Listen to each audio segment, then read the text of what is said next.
Salut les amis, je suis sur le tout nouveau stade d'athlétisme qui a été inauguré il y a quelques jours maintenant à Charleville-Mézières en présence d'un grand champion. Oui, il est champion de France élite, c'est Lucas Moutarde. Salut.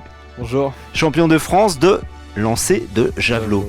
Rappelle-nous ton record là. 78-53. Comment tu fais? Tout frais. C'est pas possible. T'as un bras de dingue.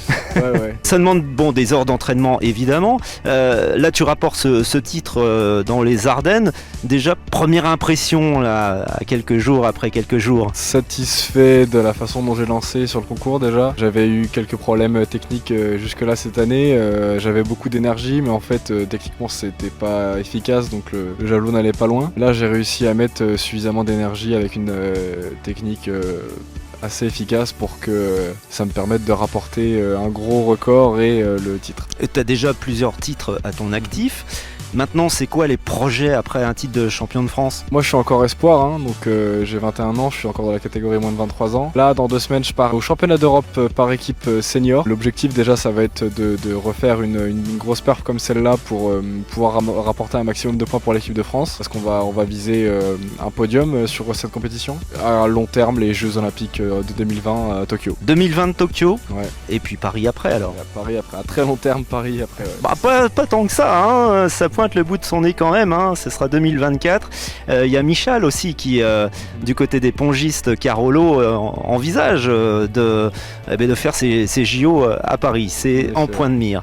En tous les cas, c'est une affaire de famille. Le javelot dans la famille Moutarde avec papa qui n'est pas très loin d'ailleurs, hein. C'est ton entraîneur? C'est ça, ouais, c'est lui qui m'entraîne. C'est difficile au quotidien de vivre avec son père? On nous demande souvent comment on fait, mais nous on se prend jamais la tête là-dessus, donc c'est même plus pratique. On a exactement le même vocabulaire technique, on a les mêmes préceptes de prépa physique ou encore technique. J'en parle souvent, mais c'est super important. Donc non, c'est un atout pour nous. Alors le javelot, outre être le sport que tu pratiques, c'est une passion qui peut être aussi dévorante. Tu te consacres constamment à ce sport? Ouais, c'est plusieurs entraînements par jour, donc forcément c'est chronophage. Je suis en 2e année de kiné et mon école m'a permis de séparer mon année en 2. La qualité principale d'un bon lanceur de javelot, c'est quoi? C'est un bras énorme? C'est quoi? Il y a quelque chose qui fait qu'on sera lanceur de javelot ou pas, ou qu'on pourra progresser au javelot, c'est l'élasticité de l'épaule. Si on a une souplesse active qui est mauvaise au niveau de l'épaule, malheureusement c'est impossible de progresser au javelot. On est sur ce nouveau stade d'athlétisme à Charleville-Mézières.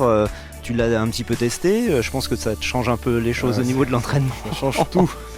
Ça change tout. Et figure-toi que tu es toujours en lice pour que ce stade porte ton nom. Ouais. Ça serait génial. Ça serait assez flatteur, c'est sûr. Tu ouvrirais la porte avec ton nom inscrit dessus pour l'éternité. Ouais, c'est quelque chose où en général il faut attendre d'être décédé pour avoir un stade à son nom, donc je pourrais en profiter dès maintenant, ça serait amusant. Ouais. Eh bien écoute, on te souhaite plein de bonheur pour l'avenir et puis merci Lucas pour ce titre.